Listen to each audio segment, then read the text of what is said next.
God, I love gel pens so much. I could just, I won't do it, but I could have babies with these pens. Good morning, you gorgeous geeslings! Today, we are going to handle some of the administrative aspects of being self-employed in California. Fun! We're on our way to my agent's office right now, which is right down the street from me, so that's convenient. But I need to drop off some commission checks for them for a McDonald's commercial that's still running in the Spanish market. Woo, slap it high. The only thing is that every time for this job, I don't know what happened, but usually my agent gets the check and then then they take their cut and then I get my cut. They'll like issue a new check to me. But for this job, I don't know what happened, but I get the check first and I have to remember to go send them their commissions. I don't hate it because I like getting my money. It's also like I have to stay on top of giving them their money, which is not my forte. In fact, all of the business side of this career is not my forte. I also have Christmas presents for my agents that are in a Santa bag still, but that's fun. And then I have to go to Staples, which is right next door to them, and get 1099 forms and issue them to everyone that I've hired this year to film my videos. Because in the state of California, if you hire somebody, an independent contractor, and you want to take the tax write-off for paying them monies, which you do, otherwise you'll get raped in taxes at the end of the year, you have to have them fill out a W-9, and then you need to use that information, and you need to issue them a 1099 by January 31st of that year. If you paid that person or persons over $600 in the previous year. I know, very business, very administrative, very executive. You thought it was all fun and games being a YouTuber? Well, guess what? You're about to see the ugly, gross business side that sucks your soul out of your butthole. Sorry for that visual. My CPA told me this year that I have to be on top of my taxes because he is not filing me extensions and he will quit as my CPA, and also he made fat jokes at me, and also he's my dad, so I have to see him all the time. This year I gotta be on top of it. I am the worst when it comes to taxes because here's what you have to do. These commissions that I'm dropping off at my agent's office, I have to take all of the commissions that I paid them last year. I have to go through all my records and find out exactly how much I paid them to the penny for tax write-offs. And then I have to go back and find any business expenses. This means anytime I traveled for business, anytime I got props for a video, anytime I paid someone to film it. I bought a computer last year. That's a business expense because I edit all my videos on it. A lot of things you can write off as a business expense, which is great because you need that. Because self-employed people are the highest taxed people on the fucking planet. 35 to 40%, my friend, is not sexy. But I get the freedom of being my own boss and getting to take naps during the day and then hating myself for not being productive. Anyway, we're doing that today. Gonna get it taken care of, get her done.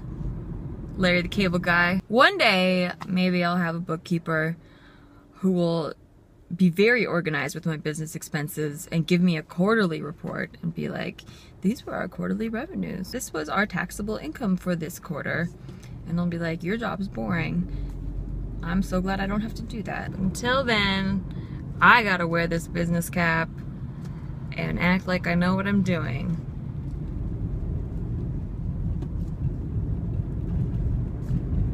I'm at Petco buying kitty claw clippers because business. These make me hungry. Okay. Business. Petco was right here and I had to get these kitty clippers for Franklin because he is cutting the shit out of my legs. But let's play a game. Is this a tax write-off? It could be.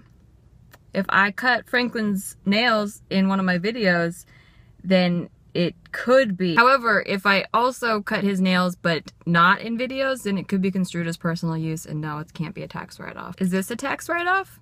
Yes, because I got it while doing business coffee, doing business things. I got a receipt for it. The only thing is that you have to keep your receipts and mark it so that you know the difference between business coffee and personal coffee.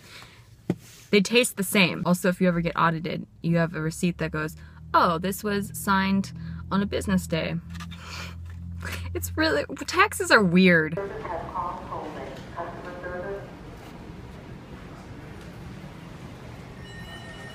There's so many different kinds. Man, there were so many different kinds of 1099s in there. That was so confusing. Thank God for Google. I had no idea. My dad was not available to pick up the phone. Also, that was like 40 bucks for all those forms because you have to get like specific envelopes to go with them. But guess what? That's a tax write-off. I also got a few other items while I was in Staples, and I will go over them with you, and we will find out whether or not they are able to be tax write-offs. What a fun day today. Now we're going to the bank, and I'm gonna deposit some checks that I got, which is good because money, everyone loves money. We love money, yay, slap it high. But here's the thing about depositing checks when you're a self-employed person is you don't get taxes taken out by the person that's paying you, which is cool because, yay, you get all your money all at one time. You know, sometimes when you work at your job and you get your check and you thought it was gonna be a lot higher, but it's not because of all the taxes that got taken out.